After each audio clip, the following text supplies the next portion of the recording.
Viewer, whenever there is any conflict, whenever there is any implosion of the kind that we're seeing take place in Bangladesh, there is always a period that is called the fog of war. A brief period when it becomes very difficult to confirm claims or counterclaims. There is usually a great deal of misinformation, there's a great deal of fake news, there's a great deal of attempts to divert and set certain political agendas. One particular piece of information that has been from the outset denied by a certain denier brigade here in India is the attacks on Hindus. Even in Bangladesh, where Hindus are, of course, the leading minority, attacks on Hindus have been not only reported in the Bangladesh media, not only acknowledged by religious councils, including the Bangladesh Buddhist Hindu Religious Unity Council, but also acknowledged by Bangladesh's new rulers themselves, Muhammad Yunus, who becomes very shortly the new chief of the interim government of Bangladesh. In his first comment when he met students was, "I will leave Bangladesh if minority Hindus are attacked.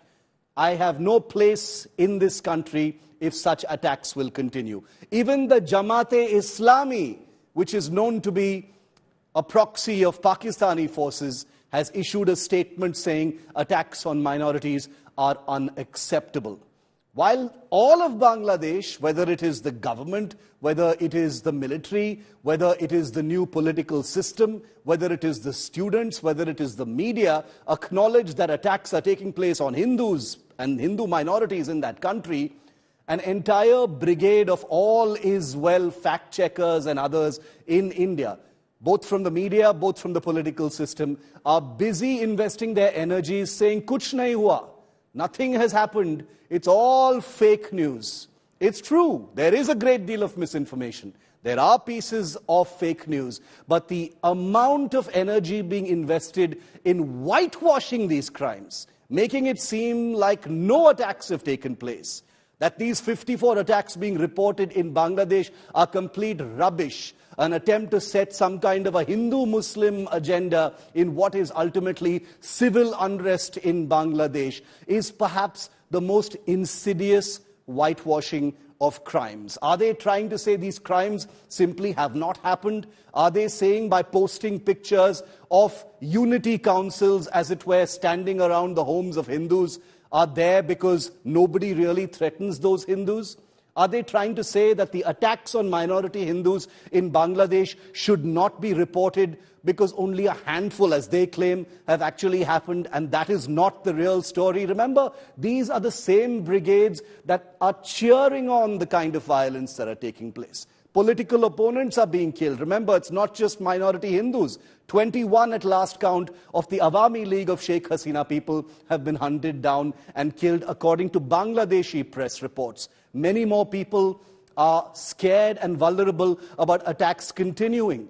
Many want to leave. There are reports of Hindus trying to cross over between Bangladesh and West Bengal. The BSF is on high alert. India's External Affairs Minister has acknowledged the attacks on minorities. The Israeli ambassador has talked about them. We've even seen the External Affairs Ministry today in a press conference formally acknowledge that there is something to be very, very concerned about. And yet, an entire ecosystem, from fact-checkers to those who wish to be perhaps in a future part of the system, are busy saying, all is well, kuch nahi hua, ye sab fake hai, ye sab fact check hai.